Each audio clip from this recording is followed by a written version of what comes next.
கண்ணியம் நிறைந்த எல்லாம் வந்த ஏக இறைவனும் இறை நல் அடியார்களே,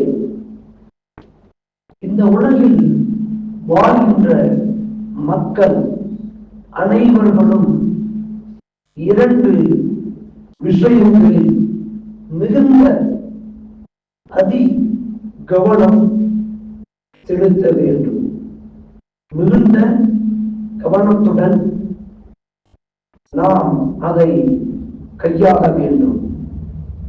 இரண்டு நிலைகளிலிருந்து நாம் இறைவனிடம் அதிகமாக பாதுகாப்பும் நாம் கேட்டுக்கொண்டே இருக்க வேண்டும். ஏனென்றால் கண்ணியத்திற்குரிய அல்லாஹ்வுடைய நல் அடியார்களே, நம் உயிரிலும் மேலான கண்மணி நாயகம் ஸல்லல்லாஹு அலைஹி வஸல்லம் அவர்கள் எவ்வளவு துஆக்களை கேட்டிருக்கிறார்கள். ஆனால் நபி ஸல்லல்லாஹு அலைஹி வஸல்லம் அவர்கள் கேட்ட துஆக்களில் மிகுதமானது அதிகமானது இந்த துஆவை தான் கேட்டிருந்தார்கள். அல்லாஹும்ம இன்னி அஊது பிக்க மினல் ஹம்மி வல் ஹுஸ்ன் وأعوذ بك من الجبن والبخل وأعوذ بك من العجز والكسل وأعوذ بك من غلبة الدين وقهر الرجال. கண்ணியத்திற்குரிய அல்லாஹ்வுடைய நல்ல அடியார்களே, கண்மணி நாயகம் ஸல்லல்லாஹு அலைஹி வஸல்லம் அவர்கள் இந்த துஆவை அதிகம் கேட்டிருக்கிறார்கள். இந்த துஆவுடைய தமிழாக்கத்தை நாம் காண்கின்றோம், பார்க்கின்றோம். இறைவா, கவலைகளிலிருந்தும் சிரமங்கள் துக்கங்களிலிருந்தும் இயலாமையிலிருந்தும் சோம்பேறித்தனத்திலிருந்தும் கஞ்சத்தனத்திலிருந்தும் கோழை தனத்திலிருந்தும் கடனாளியாக ஆகுவதிலிருந்தும் பிற மனிதர்களுடைய ஆதிக்கத்திலிருந்தும் எங்களை நீ பாதுகாப்பாயாக என்று மாணவி ஸல்லல்லாஹு அலைஹி வஸல்லம் அவர்கள் கேட்ட இந்த துஆ, இந்த துஆவை நாம் அதிகம் கேட்க வேண்டும். இந்த சமுதாயம் இரண்டு நிலைகளிலிருந்து அதிகமாக அல்லாஹ்விடத்திலே பாதுகாப்பு கேட்க வேண்டும். எந்த இரு நிலைகள்? ஒன்று கடன்களில் இருந்தும், இரண்டாவது நோயிலிருந்தும் வியாதியிலிருந்தும். இந்த இரண்டிலிருந்தும் நாம் வல்ல ரப்புல் ஆலமீனிடத்தில் அதிகம் நாம் பிரார்த்தனை செய்து கொண்டே இருக்க வேண்டும். ஏனென்றால் இந்த இரண்டும் மனிதனை மிகவும் சிரமத்திற்கு உள்ளாகிவிடும், மனிதனை மிகவும் கஷ்டத்திற்குள்ளும் சிரமத்திற்குள்ளும் ஆக்கிவிடுகின்றது இந்த இரண்டு விஷயங்கள். அதில் குறிப்பாக இந்த கடனை பற்றி நாம் மிகுந்த எச்சரிக்கையோடு இருக்க வேண்டும்.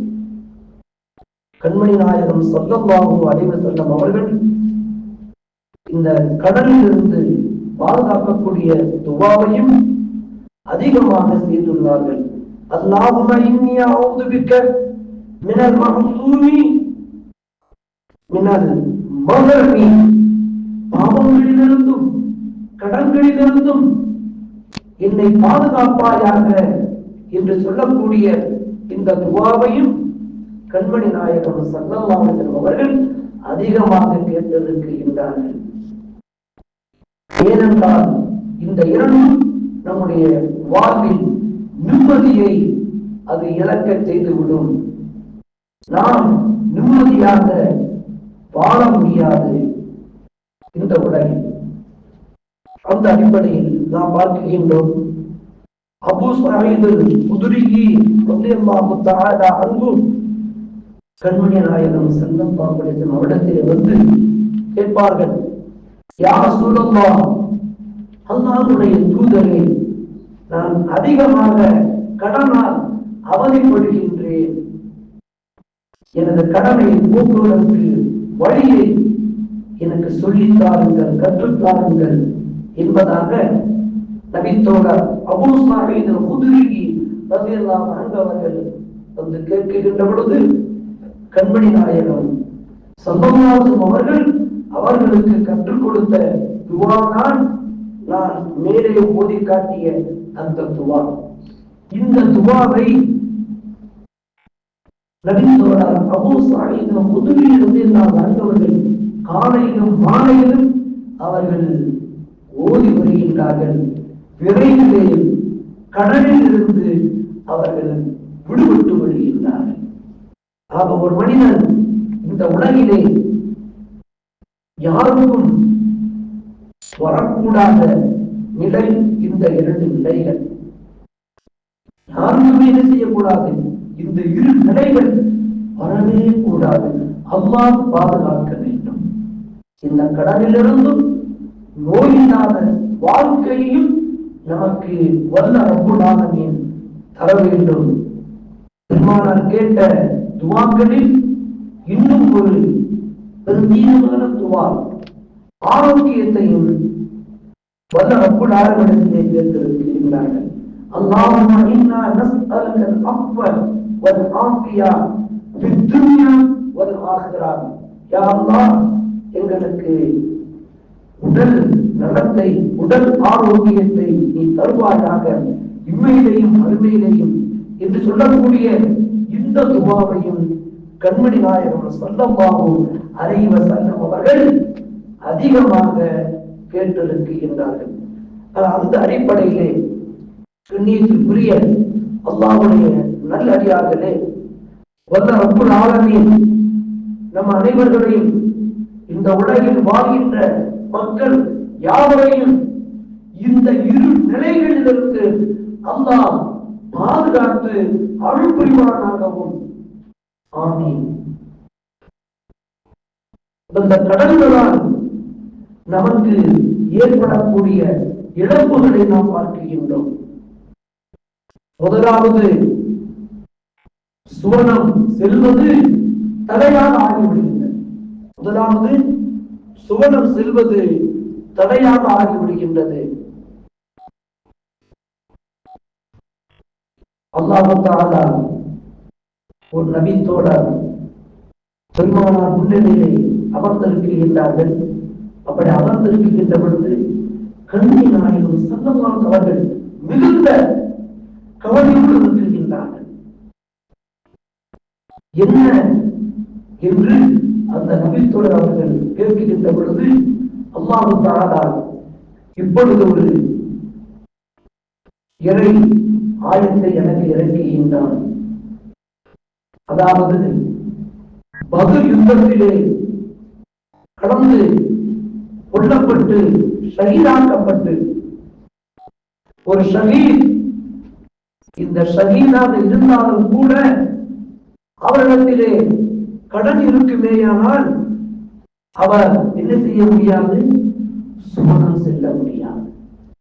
ஏனென்றால் கண்ணியத்திற்குரியவர்களை, நாம் ஒன்றை நன்றாக கவனிக்க வேண்டும், சிந்திக்க வேண்டும். கடமைகளில் இரண்டு விதமான கடமைகள் இருக்கிறது. ஒன்று அல்லாஹ்வுக்கும் அடியார்களுக்கும் உள்ள கடமை. அது அடியார்கள் இறைவனை வணங்குவது. இரண்டாவது, அடியார்களுக்கு செய்ய வேண்டிய கடமை. அல்லாஹ்வுக்கு செய்ய வேண்டிய கடமைகளிலே அடியான் குற்றமடைந்திருப்பின் அந்த ரப்புல் ஆலமீன் கருணை மிகுந்த கருணையாளன், அவன் நாடினால் அவன் மன்னித்து நம்மளை சுவனத்துக்கு அழைத்து விடுவான். ஆனால் அடியார்களுக்கு இடையிலே ஏற்பட்டிருக்கக்கூடிய குற்றங்களுக்கு, அந்த தவறுகளுக்கு பரிகாரம் அடியார்களிடத்திலேயே அவன் தேடிக்கொள்ள வேண்டும். ஒருவர் மற்றவரிடத்திலே கடன் பட்டிருக்கின்றார் என்றால் அந்த கடனை அவர் அந்த கடன் பெற்றவரிடத்திலே கடன் வாங்கியவரிடத்திலே அந்த கடனை ஒன்று அவர் ஒப்படைத்திருக்க வேண்டும். அப்படி இல்லாமல் அந்த கடனோடு அவர் மரணித்து விட்டால் நிச்சயமாக அவர் சோழன் செல்ல முடியாது என்பதை இங்கு கண்மணி நாயகம் ஸல்லல்லாஹு அலைஹி அவர்கள் நமக்கு அதனை எடுத்துரைக்கின்றார்கள். இரண்டாவது, இந்த கடன் என்பது மனிதனை பொய்யனாக வாக்குக்கு மாறு செய்யக்கூடியவனாக அது ஆக்கி விடுகின்றது. கண்மணி நாயகம் ஸல்லல்லாஹு அலைஹி அழகாக சொல்லி காண்பிப்பார்கள். முனாஃபிக்கு நயவஞ்சகத்தின் அடையாளமாக சொல்லி காண்பிப்பார்கள்.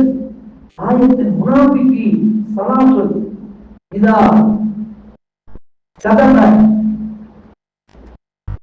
وإذا وعد أخلف وإذا اؤتمن خان. ஒரு மனிதன் إذا حدث كذبا அவன் பேசினால் பொய் பேசுவான். وإذا وعد أخلف வாக்கு கொடுத்தால் அந்த வாக்குக்கு மாற்றம் செய்வான். ஒரு இன்ன அவனை நம்பினான் காண அந்த நம்பிக்கைக்கு துரோகம் நினைத்து விடுவான். இந்த மூன்று செயல்கள் யாரிடத்தில் இருக்குமோ அவர் நயவஞ்சகன் முனாஃபிக் என்பதாக கண்மணி நாயகம் ஸல்லல்லாஹு அவர்கள் நமக்கு இதனை எடுத்துரைத்திருக்கின்றார்கள். அந்த கடன் என்பது பார்க்கின்றோம். ஒருத்தரிடத்திலே கடன் பட்டு விட்டார், கடன் வாங்கி விட்டார், எப்பொழுது அந்த கடன்காரன் நம்முடைய வாசலில் வந்து நிற்பாய் என்பதாக நம்மளால் எண்ணி பார்க்க முடியாது, சொல்ல முடியாது. திடீரென்று வாசலுக்கு நின்றுவான், நம்மை சந்திக்க வைத்து விடுவான். ஒரு மனிதனை சந்திக்க வைக்கக்கூடிய விஷயத்தில் கடன் அது மிக முக்கிய பங்காக இருக்கிறது. கண்ணியமாக கௌரவமாக இருக்கக்கூடிய மனிதனை இந்த கடனால் அவருடைய கண்ணியத்தையும் கௌரவத்தையும் அது இழக்க செய்து விடுகின்றது. மனிதனுக்கு மத்தியிலே அவனை கேவலப்படுத்தி விடுகின்றது. கடன்காரன் வந்து இணைஞ்சிருவான். எத்தனை நாளை அவனுக்கு வாய் வந்த மாதிரிதான் பேச ஆரம்பிச்சிருவான். வீட்டு வாசல் நின்று அவருடைய மானமே என்ன கப்பல் ஏறிவிடும். அந்த அளவுக்கு இந்த கடனால் மிகப்பெரிய தொல்லைகள் இருக்கிறது. கடனாளிக்கு சுபனம் என்பது கிடையாது. அடுத்தது, யார் தேவையில்லாமல் அனாவசியமாக கடன் வாங்குவார்களோ அவர்கள் இறைவனின் கோபத்திற்கு ஆளாகி விடுவார்கள். தேவையுள்ள அளவுக்கு என்றால் என்ன என்று சொல்லி மாணவியுடன் ஒரு சஹாபி கேட்கின்ற பொழுது, அன்றைய உணவு, அன்றைய சாப்பாடு, உணவு, அந்த தேவையை அவரால் பூர்த்தி செய்து கொள்ள முடிகின்றது. அன்றைய உணவு கூட அவரால் அந்த தேவையை பூர்த்தி செய்ய முடியவில்லை என்ற காலகட்டத்தில் தான் அவர் என்ன செய்ய வேண்டும்? கடன் கேட்க வேண்டும் என்பதாக மாணவி இங்கே வலியுறுத்துகின்றார். கடன் தேவையில்லாமல் ஒருவர் வாங்குவார் என்றால், பெறுவார் என்றால் இறைவனின் கோபத்திற்கு அவர் ஆளாக ஆகிவிடுகின்றார்.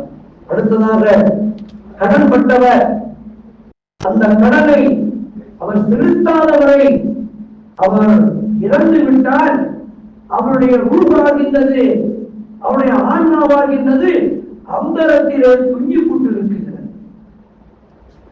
கடன் பெற்றவர் அந்த கடனை வாங்கிவிடுத்து அதை அவர் செலுத்தவில்லை என்றால் அதன் காரணமாக அவருடைய ரூகளை அவர் இறந்து விட்டால் அவரிடத்திலிருந்து எடுக்கப்பட்ட ரூபாகின்றது அது இறைவனிடத்திலே போய் சேராது, அந்தரத்திலே அது துஞ்சி கொண்டிருக்கிறது.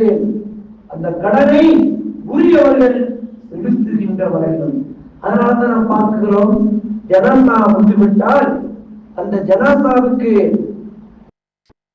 முன்னால் நின்று ஜனாசாவுக்கு உரிமை உள்ளவர்கள் தந்தையாக இருப்பேன், மகன் வந்து நிற்பார்.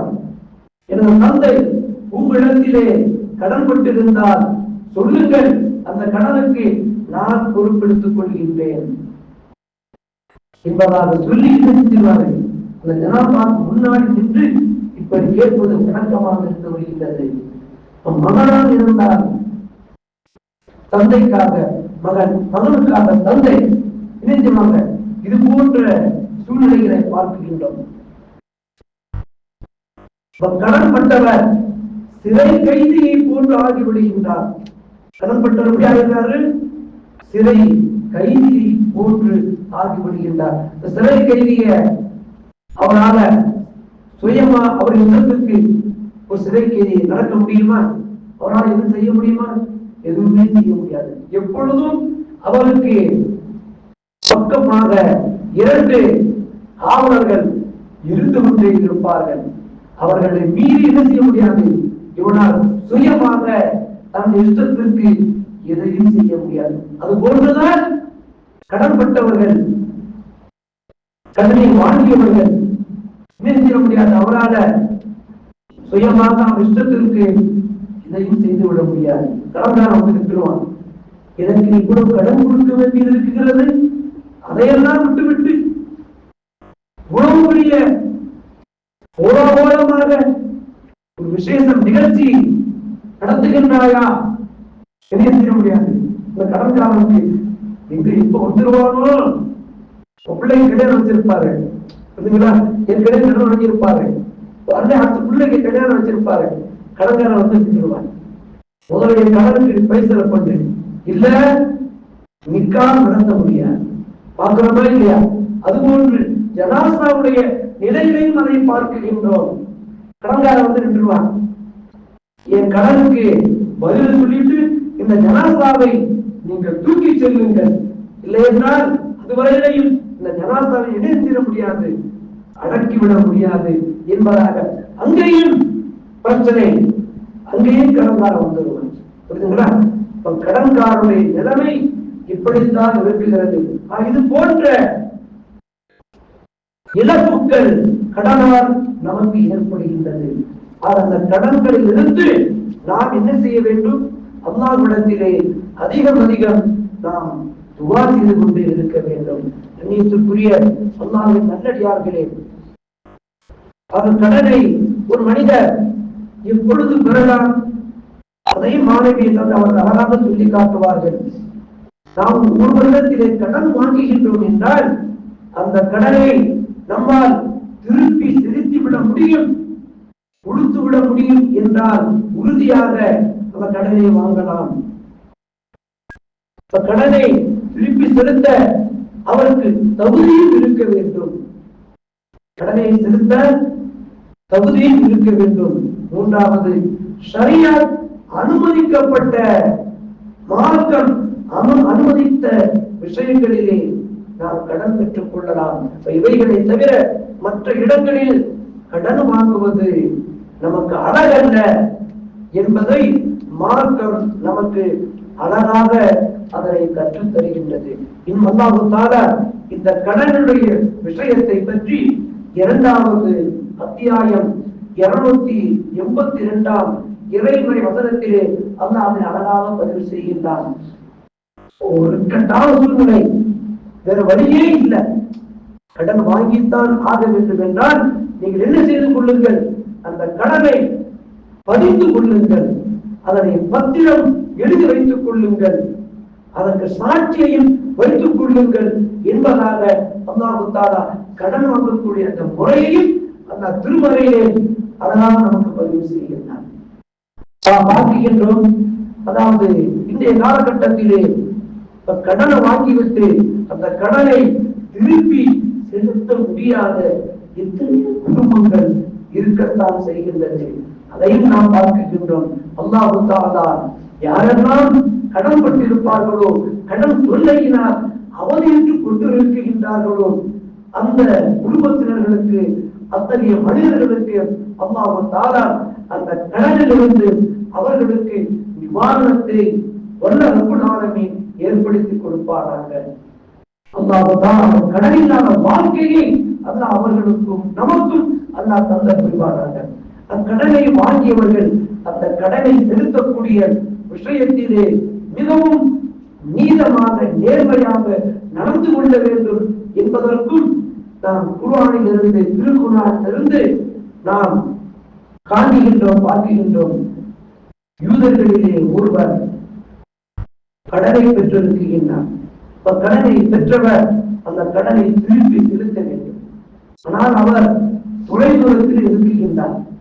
அவரிடத்திலே கொண்டு போய் அந்த கடனை வாங்கிய கடனை செலுத்துவதற்காக வேண்டி இவரிடத்திலே கடன் செலுத்தக்கூடிய தொகை வந்துவிட்டது. ஆனால் அந்த கடனை கொண்டு போய் சேர்ப்பதற்கு இவரிடத்திலே வாகன வசதி இல்லை. என்ன செய்கின்றார்? ஒரு மரத்தை எடுத்து அந்த மரத்துக்குள்ளே கடன் வாங்கி அந்த தொகையை வைத்து அதிலே எழுதியும் விடுகின்றார். இன்னாருக்கு இந்த தொகை போய் சேரும் என்பதாக அதை கடலிலே விட்டு விடுகின்றார். என்ன செய்கிறார்கள்? கடனுடைய விஷயத்தில் எவ்வளவு நேர்மையாக இருந்திருக்கின்றார்கள் என்பதற்கு இது ஒரு உதாரணம். அந்த கடன் வாங்கியவர் அதை மரத்திலே வைத்து கடலிலே அதை விட்டு விடுகின்றார். கடன் கொடுத்தவர் இந்த ஆள் நமக்கு கடனை திருப்பி தரேன்னு சொன்னாரு, இன்னும் காணவே என்பதாக அவர் தேடிக்கொண்டிருக்கின்றார். இவர் தொகையை அனுப்பி வைத்து விட்டார். இது போய் சேர்ந்ததோ சேரலையே தெரியவில்லையே என்பதாக மீண்டும் அவருடைய வாகனம் கிடைத்து விட்டது. அந்த வாகனத்திலே ஏறி என்ன செய்கிறார்? அந்த கடனை செலுத்துவதற்காக மீண்டும் இவர் பெறப்பட்டு செல்கின்றார். அதன் இடையிலே அந்த மரப்பலக கடன் கொடுத்தவரிடத்திலே அந்த தொகை வந்து சேர்ந்து விடுகின்றது. கடனை விழுந்து கொண்டு ஒரு மரக்கட்டை வீட்டுக்கு அனுப்பி நம்ம நேசிக்கலாம், இதை பயன்படுத்திக் கொள்ளலாம் என்பதாக அதை அவர்கள் எடுத்து உடைத்து பார்க்கின்ற பொழுது அதன் உள்ளே அந்த கடன் தொகையும் அவர் எழுதி வைத்த அந்த பத்திரமும் அப்படி இருக்கிறது. இதற்கிடையிலே அந்த மனிதரும் வந்து முடிகின்றார். சொல்லுவார், நீங்க ஏதாவது பொருளை அனுப்பி வைத்தீர்களா? நான் மரப்பலகையிலே உங்களுடைய கடன் தொகையை நான் அனுப்பி வைத்தேன் என்பதாக அந்த நபர் சொல்ல, அது இடத்தில் வந்து சேர்த்து விட்டது, நீங்கள் கொண்டு வந்த தொகையை நீங்கள் எடுத்துச் செல்லுங்கள் என்பதாக நினைத்தாரு. அந்த மனிதர் திருப்பி அவரை அனுப்பி வைத்தார் என்று நாம் இந்த வரலாறை தப்சீரில் விரிவுரையாக காண்பிக்கின்றோம். கண்ணியத்திற்குரிய அல்லாஹ்வின் நல்லடியார்களே, ஆக கடனில்லாத வாழ்க்கை நம்முடைய வாழ்க்கையாக இருக்க வேண்டும். அடியார்களுக்கு இடையிலே இருக்கக்கூடிய இந்த பிரச்சனைகளிலிருந்து நாம் அடியார்களிடத்திலே நாம் பாவ மன்னிப்பு தேடிக் கொள்ள வேண்டும். கடன் பெற்றவிடத்திலே நாம் சமாதானமாக ஆகிவிட வேண்டும். இல்லை என்றால் நாளை மறுமையிலே அந்த கடனாளிக்கு முன்பாக நாம் செய்த நல் அமல்களை எல்லாம் அவரிடத்திலே ஒடுங்கி கொடுக்கப்பட்டுவிடும். நாம் கடன் இருப்போம், அவர்களுக்கு கடனை அடைக்காமலே நாம் மரணித்து விட்டால் நாளை மறுமையிலே அது விசாரணைக்கு உட்படுத்தப்படும். கடனாளி வந்து நிற்பார், இந்த மனிதர் எனக்கு உலகத்திலே இவ்வளவு கடன் வாங்கி இருந்தார் என்பதாக அந்த கடனுக்குரிய அனைத்து ஒரு பொருளை கொடுக்க வேண்டும். அங்கே பொருள்கள் கிடையாது, அங்கே நாம் செய்த அமல்கள் தான் இருக்கும்.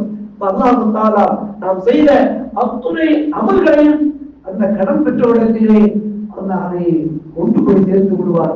அங்கு இவர் எந்த அமலுமே இல்லாத நிலையிலே நிற்பார்.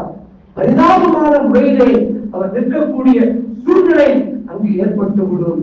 கண்ணியத்திற்குரியவர்களே, இது போன்ற நிலைகளிலிருந்து அல்லாஹ் தஆலா நம் சமுதாய மக்கள் அனைவர்களையும் அல்லாஹ் பாதுகாக்க வேண்டும்.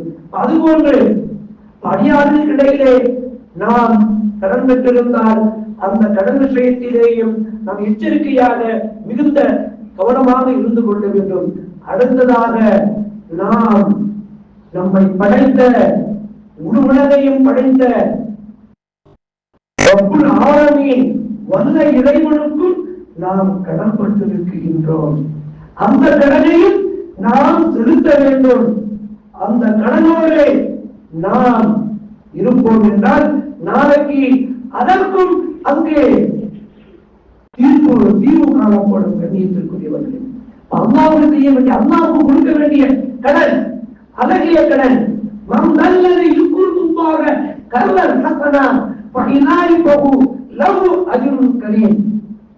அல்லாஹ்வுக்கு அழகிய கடனை கொடுப்பது என்றால் நாம் இறைவனுக்கு செய்ய வேண்டிய அந்த கடமைகளை நாம் முறையாக நிறைவேற்ற வேண்டும். இந்த உலகிலே நாம் பார்க்கின்றோம், வாகனத்திலே நாம் செல்கின்றோம், பயணிக்கின்றோம். அப்படி வாகனத்திலே பயணிக்கின்ற பொழுது எங்க பார்த்தாலும் நடுற டோல்கேட், சுங்க வரி வசூல். அந்த சுங்க வரி வசூல் கெட்டானா அந்த டோல்கேட்டை விட்டு என்ன செய்ய முடியாது, அவர் ஒரு அடி கூட எடுத்து வைக்க முடியாது.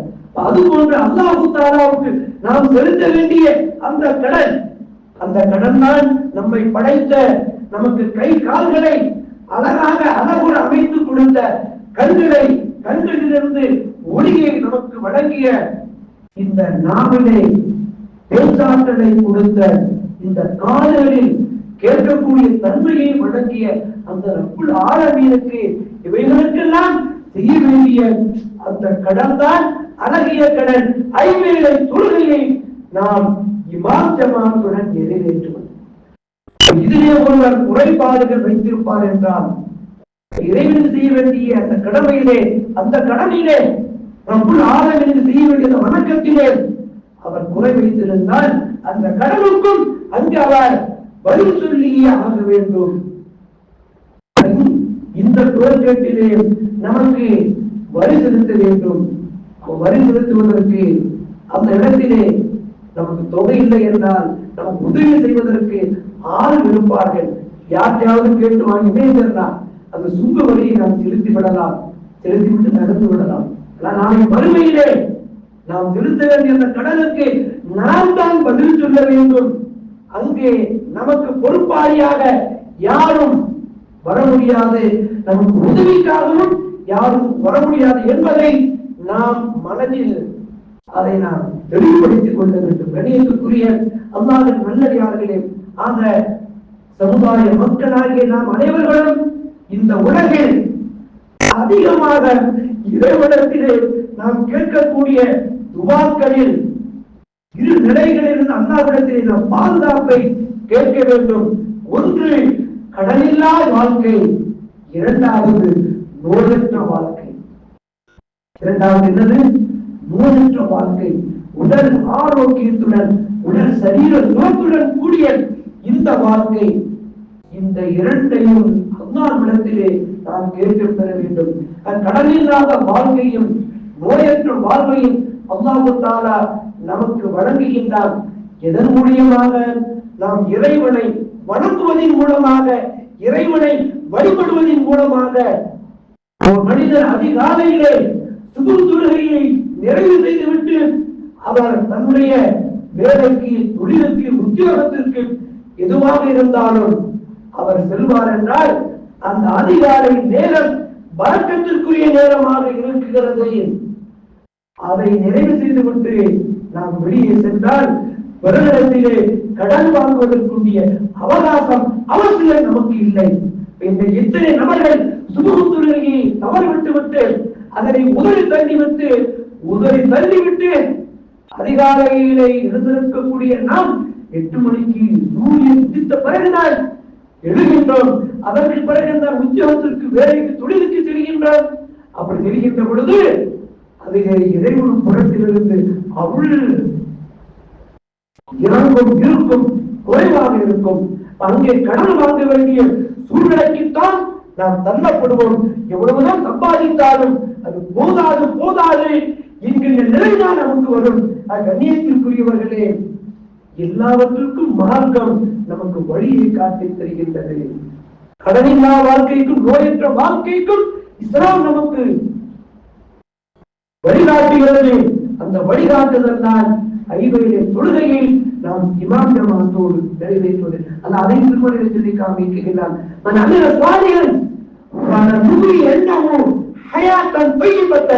ஒரு மனிதர் ஈமான் கொண்டவர் நல்ல அமல்கள் செய்வார் என்றால், சாலிகான நல்ல அமல்களை அவர் செய்வார் என்றால் அவருக்கு உடல் ஆரோக்கியத்தை நாம் வழங்குகின்றோம் என்பதாக ரப்புல் ஆலமீன் சொல்லி காமிக்கின்றான். இப்ப இன்றைக்கு எத்தனை நபர்கள் ஐவேறு தொழுகை இமாம் ஜமாத்தோடு நாம் நிறைவு செய்கின்றோம்? சிந்தித்து பார்க்க வேண்டும். சமுதாயத்திற்குரிய சமுதாய மக்களை சிந்திக்க வேண்டும். அல்லாஹ் தஆலா இந்த இரு நிலைகளிலிருந்து நம்மளையும் நம் குடும்பத்தினர்களையும் ஒட்டுமொத்த மூமின்கள் முஸ்லிம்கள் ஆண்கள் பெண்கள் அனைவர்களையும் வல்ல ரப்புல் ஆலமீன் அல்லாஹ் பாதுகாத்தால் புரிவானாக. மாணவி கேட்ட அந்த துவாவுடன் நிறைவு செய்து கொள்கின்றேன். அல்லாஹும்ம இன்னி அஊது பிக மினல் ஹம்மி வல் ஹுஸ்ன் வ அஊது பிக மினல் கஸ்னி மினல் ஹஜ்ஸி வல் கஸ்ல் வ அஊது பிக மினல் ஜுப்னி வல் புக்ல் வ அஊது பிக மின் கலபத்தி தைல் வ கத்ர் ரிஜால். وآخر دعوانا الحمد لله رب العالمين. السلام عليكم ورحمة الله تعالى وبركاته.